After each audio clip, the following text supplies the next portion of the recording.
My name is Morgan Appel, and I serve as Assistant Dean for Education and Community Outreach for the Division of Extended Studies and as an instructor in our Parent and Caregiver Education Program, better known as Parent University. I am here along with my ever-brilliant and unceasingly patient co-instructor for Parent University, Ms. Diana Bahena Coronel, and together we will serve in the capacity of moderators for today's offing. We kick things off with what I believe will be a thought-provoking dialogue about the present and future of synergistic support for parents, caregivers, and families in our region. And without further ado, I would like to introduce our venerated guests and steadfast partners in parent and family support, all trailblazers in education. Whether employing the United Nations 17 Sustainable Development Goals across schools as a North Star for collective transformation, changing everything for first-generation college students and their families, or speaking truth to power in rallying parents to build a charter school that truly serves community, this is a group of leaders who know of what they speak. Please join me in welcoming Mrs. Eva Pacheco, trustee, founder and director of Facilities Expansion for Excellence and Justice in Education Academies, colloquially known as EJE or EJE. Ms. Rosa Maria Hernandez, Vice President of Programs for Reality Changers, and Dr. Leangela Brady, Superintendent of Schools for National School District. Thank you all for taking time out of your very busy day to join us.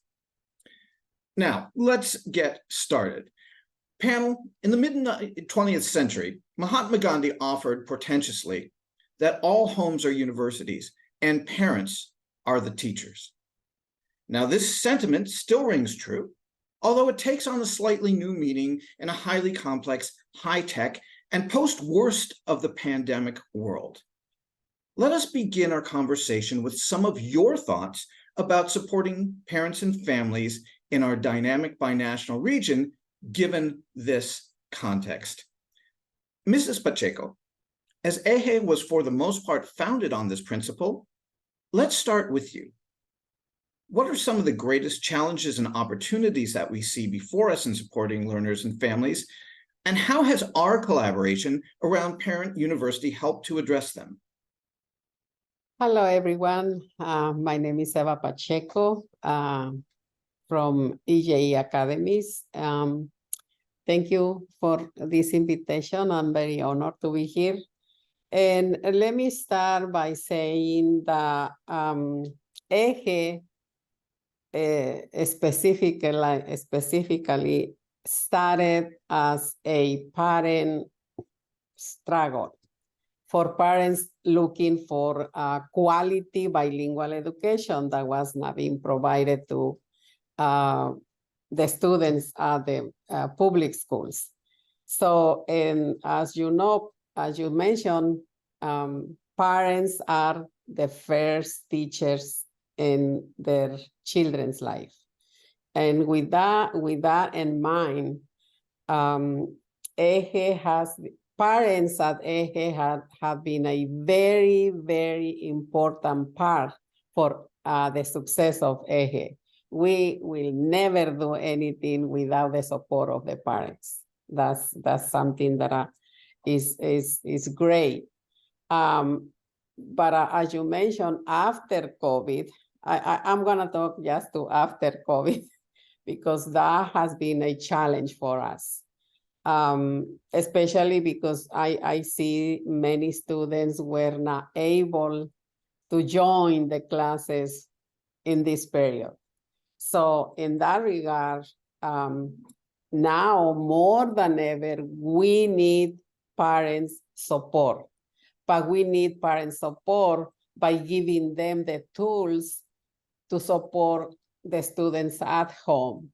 And we are very grateful and happy to say that thanks to the collaboration with UCSD Extended Services, we have been able to do that. And able to do that because now we have, especially with the Parent University program, parents were able not only to attend classes, now they are getting more classes because they're able to get the classes online by their own, and they're looking for their own growth to support the children and to support them as well. So this collaboration for us was a great opportunity, and is a great opportunity that we are taking advantage for, and hopefully to continue, because we have seen the success on attendance to these workshops that were presented by the Parents University, because as I mentioned, I have not known any parent who they don't want the best for the children. They always want the best for them, and that's why they bring them to us. So it's our responsibility also to provide the tools, and what better way than collaborate with organizations like the UCSD extended services. Because now they are not only are getting classes online, but they are also getting more. So parents are a great resource to any school can use, and that's the success that I can share with parents.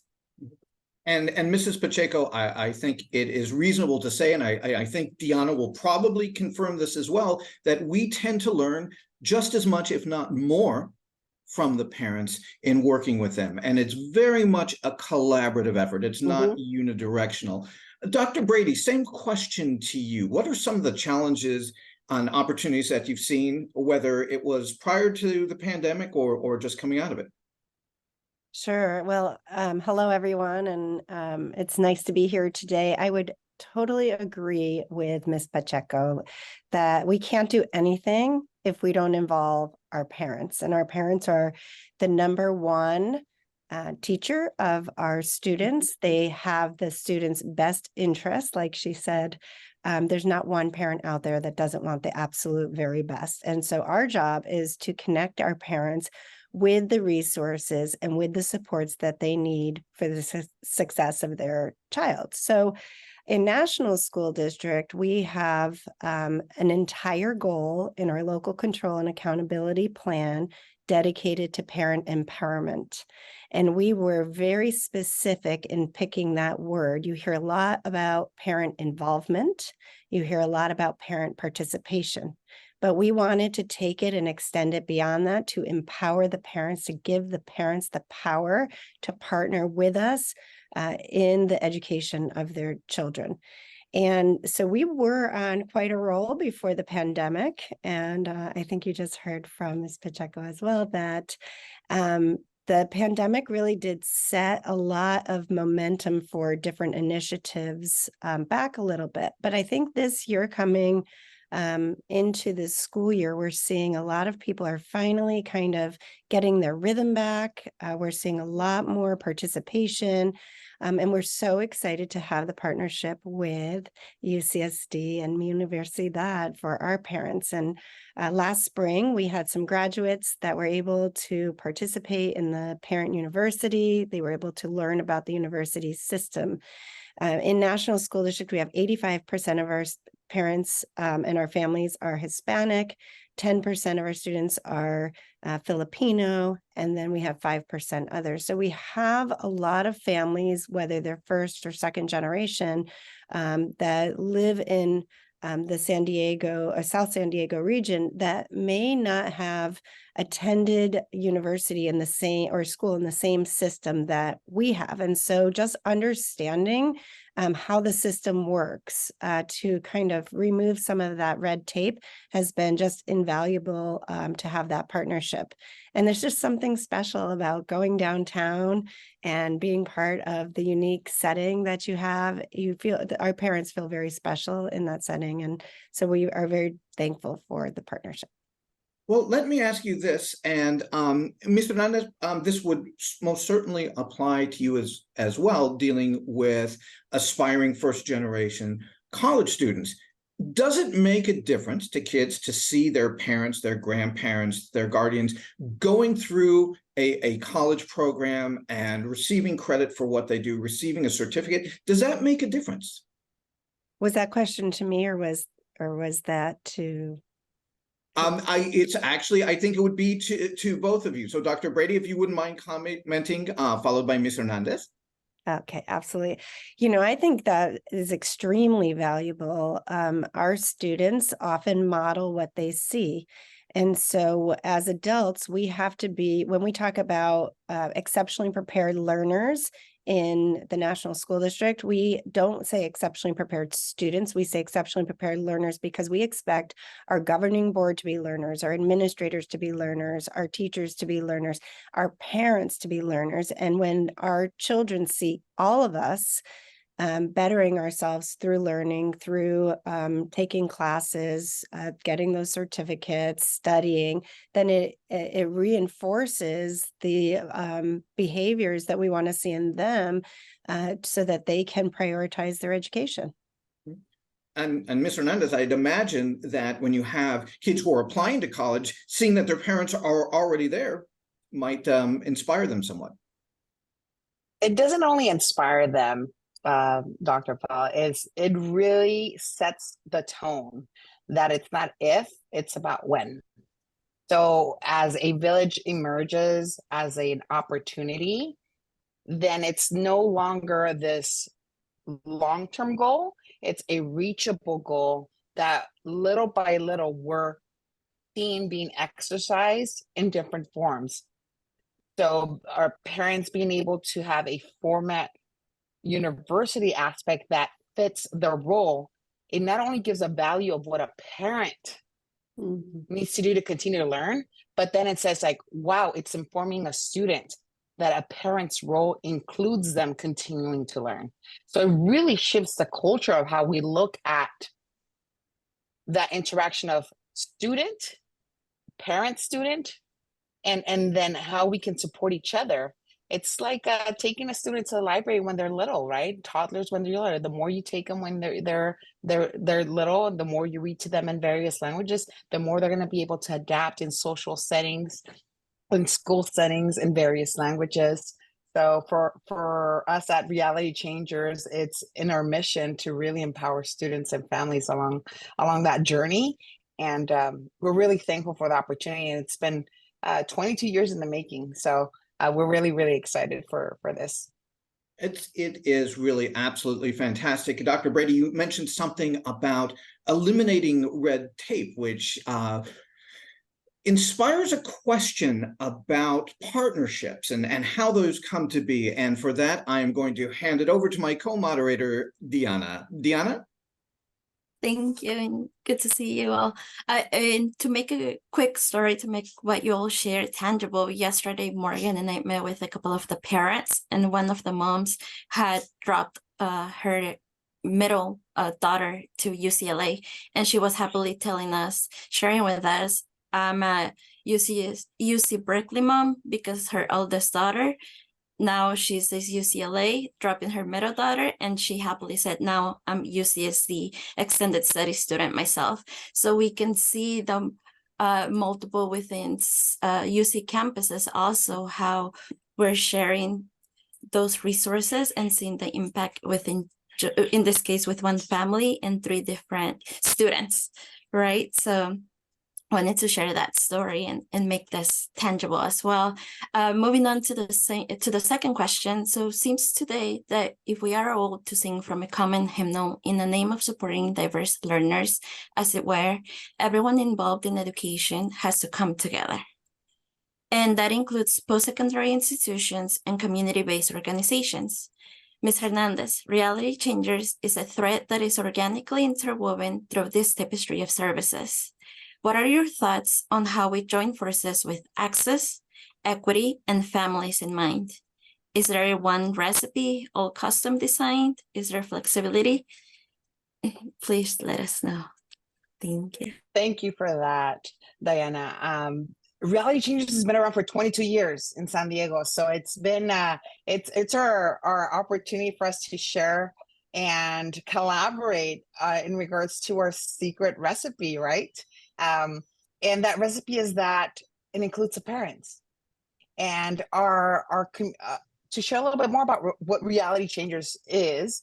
For those that don't know, Reality Changers is a very intentionally focused and strong support system for student success.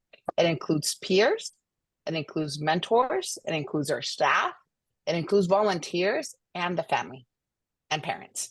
So those components really create that recipe that you're talking about, Diana, to create an opportunity of a village. And that is not only from a certain time frame, senior year, let's just say. At Reality Changers, we believe that starts, our program services begin at the 8th grade level. So our parents are being exposed to how to think, how to prepare, how to live the lifestyle of someone that is going to go to college. So our focus is first time generation students, first gen students going to college, being successful in college, and graduating from college. So a great data that we always share is students at Reality Changers are 7 times more likely to graduate from college. Let me repeat that one more time. Reality Changer students and alumni are 7 times more likely to graduate from college.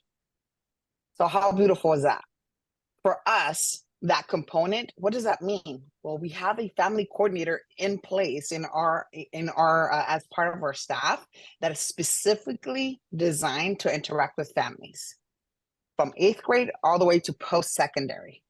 We have monthly parent meetings, informational as well as engaging. We have a parent volunteer opportunity, so they're able to come. Our students typically are at our headquarters they're welcome to come in from 4:30 all the way until 9 p.m. And they eat dinner together. They study together. There's actual curriculum. And their parents are involved. Their parents bring dinner. So they're able to have a family advocacy unit throughout the week. Again, they have a family advocacy council, which provides feedback to Reality Changers as we adapt with times, requirements, and partnerships, how to move forward, and brings that communication to the forefront of the needs of the parents. And then we also have a representative that serves on our board. So with that governance, it has to start early. So we encourage that. Such as Family University, it allows us to de-stress the mental health chaos that happens at times, and it allows us to focus on the support of the families. And then it takes that family the opportunity to pivot and really become part of that journey together, whether it's through courses, whether it's through prepping for a student to go into college, whether it's through Parent University to feel what their students are going to feel when they arrive to college. They have an understanding of what they're going to need when they're there. And our objectives is for academic success and career development, right? We succeed if a student succeeds. And if a student succeeds, that means that they walk across that campus stage after they choose their career path, and because it's an economic opportunity for our region to succeed as well. So it's an investment of our city, of our counties, of our agencies overall to invest in programs that serve students from all ethnicities, all economic backgrounds, not just a certain type of student, but that we believe in a student that might be a 2.0 in their 8th grade. By the time they graduate their senior year, with our support, they're able to be a qualified candidate for those universities with the parent support. So for us, it's really important to solicit the feedback from parents, create opportunities for parents and family, and collaborate with the community like UCSD Extended Studies to really be sponsors, collaborators, and celebrate the opportunity if students choose to. So again, it's a choice. Parents have to want to be there. The students have to want the help. And the great thing is that we provide over 30 partnerships just with a reality changer. So that's great. So, but we can improve. We can always add additional support. And we're across the entire region. So we're not limited to the city of San Diego. We're in North County, we're in South Bay, we're in East County, and students of all backgrounds. If you'd like more information, please reach out to us. We're always welcoming new students and parents and volunteers. And Ms. Hernandez, you're right around the corner now from our Yes, we Parkland are. Market campus, which is absolutely a great thing. But I'm curious, insofar as the rest of you are concerned, Deanna, you made a great point about flexibility, about working together, but certainly Parent University in and of itself doesn't attend to the entirety of the needs that a student or a family has. So how do we wind up all working together in harmony, where the work that we do complements the work that's already being done? That's a great question. It takes a village. And that village may start in first grade. So we collaborate with other agencies like the Chavistas when they're in kindergarten, first grade, and second grade, and would say, hey, if you have a little brother or sister, let's send them over to this great opportunity, because we're not competing, we're collaborating. Equity looks like collaboration, and we need as much as needed. So if there's something that maybe we're not providing, we unify our efforts with UCSD, for example, because we do not have the resources to provide the curriculum that you provide for us. So we really say we need help in something that we may not be great at, but guess what? We can meet halfway and get there. So that flexibility to understand where resources are coming and being able to pass a baton and leadership when it's needed and its support is key to success. And Mrs. Pacheco, you have the Barrio Logan College Institute embedded on your campus. How did that come about? Well, as Rosa Maria also mentioned, it takes a village, and like Barrio Logan Institute bring more resources and resources that we not necessarily have already, like the mentoring portion through third grade to college. So that's a great opportunity for us that they start the program in third grade and going to until they follow the students until they graduate from college. And like, for example, at EGE, we have these trips to the universities since kindergarten. So since kindergarten, we take the students at least 2 field trips for them to go to the colleges, for them to see and plant the seed that that's something for them that is not unreachable. So having, like, for example, we also collaborate with MANA San Diego, which is another great organization that mentor especially Latina students. We have, I think we are the most attendance program for Latina, for the middle school Latina students. So collaborating and use all the resources that we can in every end. The more we provide to the students, the more opportunities are being provided to them, the more they will be successful in life. So. And to you, Dr. Brady, I mean, certainly National School District has a plenitude of resources. And how do we wind up not tripping all over one another? How is that coordinated? Well, actually, this year we got a scheduler so that they could schedule across all of our different partners, because you're right, the more partners you bring in, the more opportunity.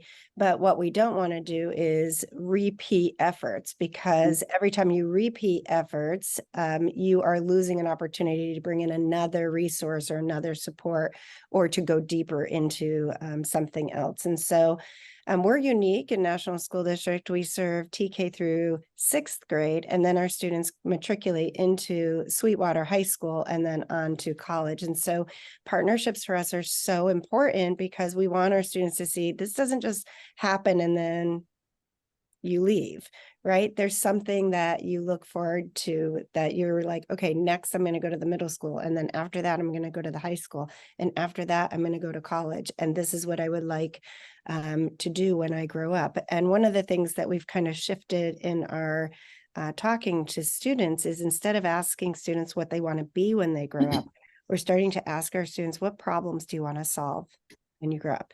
And what careers do you need to have to be able to solve those problems? And so we've already heard of a couple from the other panelists of, starting the charter school, starting reality changers, because you saw a need that you wanted to solve for. And same with our partnership with UCSD, bringing in our parents to help connect that voice, connect that opportunity, helps our parents and our students see that pathway for them ahead. And so for me, the words I wrote down when I was listening to the others speak were voice, providing models, designing. That, I think the original question said, is this a recipe? And we know that we have the ingredients, but every single student's recipe is going to be a little bit different, right?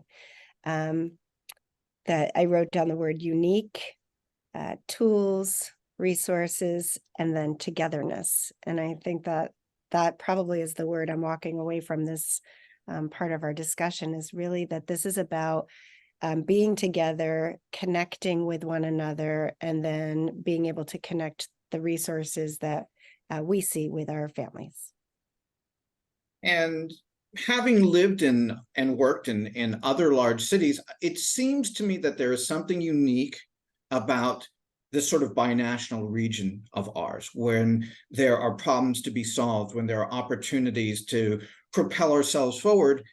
Our community-based organizations and our institutions, our post-secondary institutions, all sort of come together, where we're putting cause before self. And I don't know if that is something unique to San Diego. When I lived in Los Angeles, Ms. Hernandez, you and I were talking about this yesterday. It wasn't something that I saw, or in San Francisco. Is there something about this region, and this is going a little bit off script, but I'm wondering if there is something about this region that distinguishes us in this regard? That I love that question, and it's okay to go off script, because as a born and raised San Diegan, I know that when we say it takes a village, that village will look like, maybe via language, the same. And that's why I say we collaborate with BLCI because we provide a specialty that BLCI, and we do actually. My sister is alumni from BLCI and Reality Changers. We collaborate with individuals and students that go to AHEAD. We collaborate with the Sweetwater School Districts. We collaborate with the city. So being able to say, in order for a student that does not have the means or resources, we need to say that it's going to take multiple agencies to provide a holistic and approach to success. It's not going to be just one program that solves the entire problem. Anybody can tell, and that's why I think our collaboration is rooted in understanding, because we know that each one of us is needed to be able to create that full recipe to create success for a student. And I think, to your answer, is it means that we have to also educate our funders, the community, so that we all understand that it's going to take multiple agencies to serve all of these large populations of students that are under-resourced and underutilized, to create an equitable approach to higher education, equitable approach to parent education. And that may look unique, or similar in verbiage, but if we look a little bit further, we know that that collaboration is very unique. So it's a tapestry, and I'm thrilled that you mentioned funders, because I think some do it very well. I can think of some foundations who really understand the idea of a mosaic or a tapestry. Mrs. Pacheco, is there something that's unique about where we are in the world? Well, I came to San Diego when I arrived to this country, and that's the region I know. But I can say, especially in the nonprofit world, I think the nonprofits are in San Diego, especially the nonprofits that we need.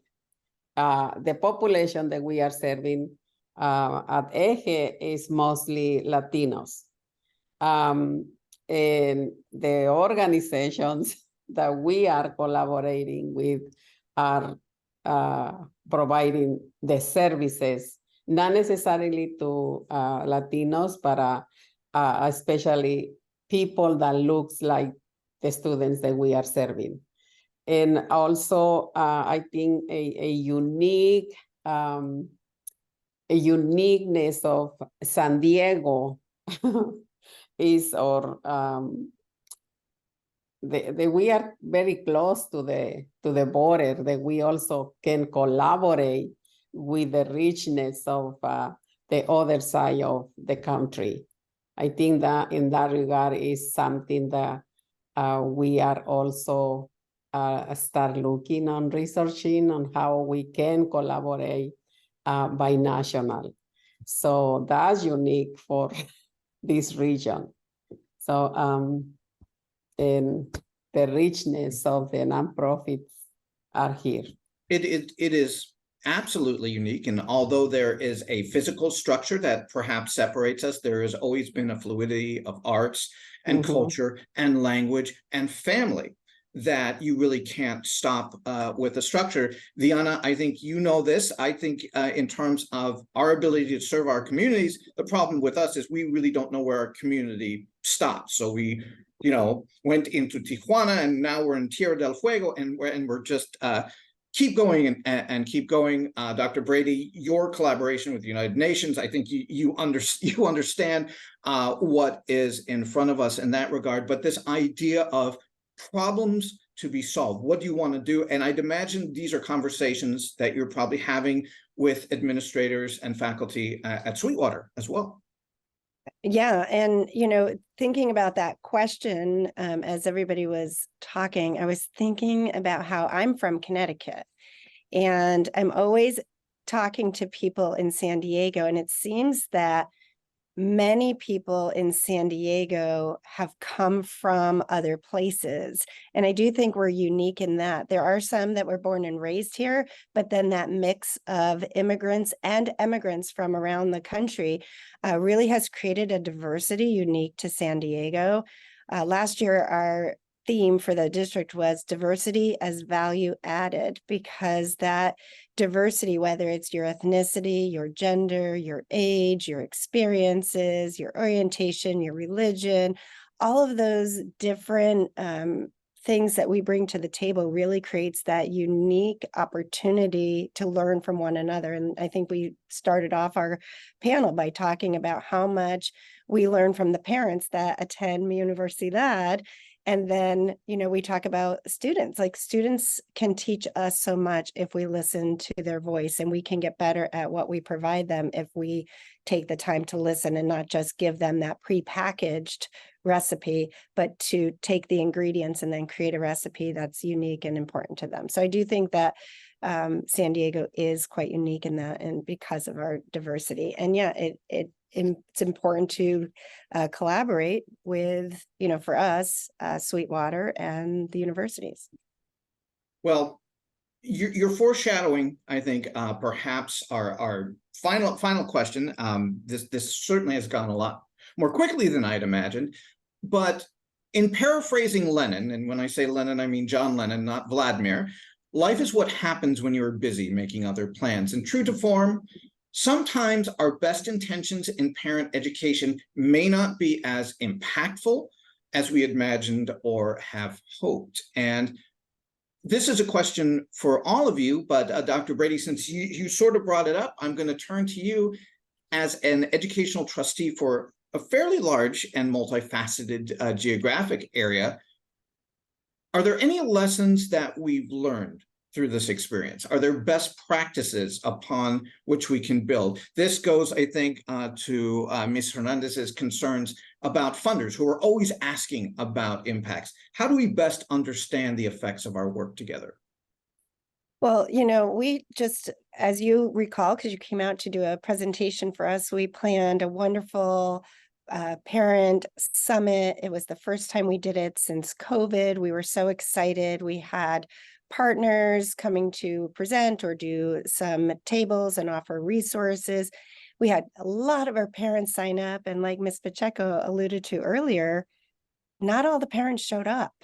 And I think that's because of the pressures that our families are feeling post-COVID. And while we heal from that, we can't, one of the lessons I think we have to take away from that is we can't stop. Just because they didn't show up to this one event in the same numbers we had hoped, it doesn't mean it was not successful. If we help one parent, two parents, one student, two students, we are doing our job, and then that becomes exponential over time. And so stay the course is one lesson, but being good listeners and adapting where necessary. If they didn't come because it wasn't engaging and they didn't find it useful, then maybe we need to make some adjustments. But if it was external pressures, don't make an assumption that they didn't come and then not do it again because maybe next year circumstances would be different. I also think one and done is not enough. We need repeated engagement. And so we need to continue to bring back topics and resources in a variety of different ways, and to do those offerings in a variety of ways. Like today, you have people that are in person down at Park and Market, and we're also offering an online session. And I think our parents need that. They need a variety of topics, a variety of formats, a variety of time of day, depending on their schedules and what's necessary. And we need to be more flexible and fluid than I offered it on September 21st, but you didn't come.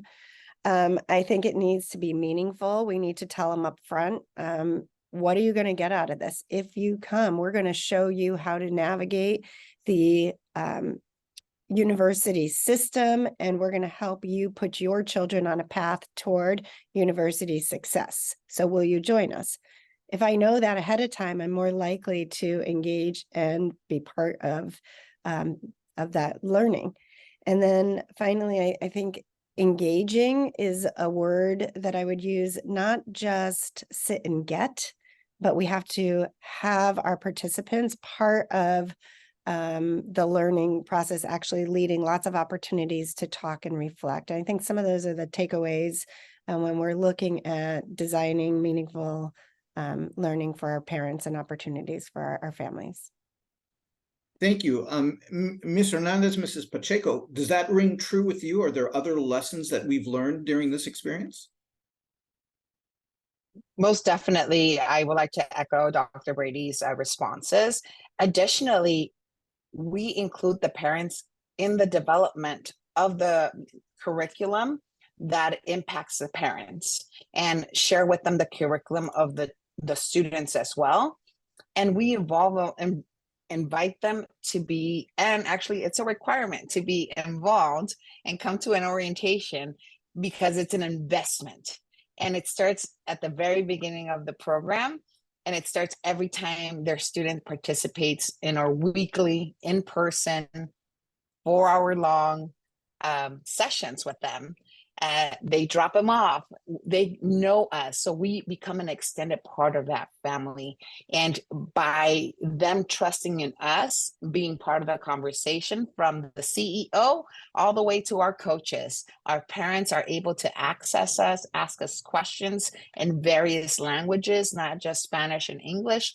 We also represent and support and service refugee communities that are now part of our community at large. So for us, it's important to welcome open arms and lay out our intent. A lot of times, like Dr. Brady said, when we say this is what we're trying to reach, does that match what you want for your student or your child? It very quickly aligns, and the transparency is able to shine. Thank you. Thank you so much. Now, I see that our time is just about up. So I wanted to make sure that I again thanked Mrs. Pacheco, Dr. Brady, and Mrs. Hernandez, our distinguished panel, for a stimulating discourse that I hope presents more questions than answers, as well as my co-moderator, Diana. Diana, thank you very much. And as Diana knows, none of the workshops that we offer through Parent University come from our own minds. They all come from the parents. The parents make suggestions, say, this is what we'd like to learn more about, and we are put to the task. And I want to make sure that I would be remiss if I did not express my gratitude to the hundreds, if not thousands, of families across the region with whom we have had the pleasure to collaborate. We are better here for the experience of so doing.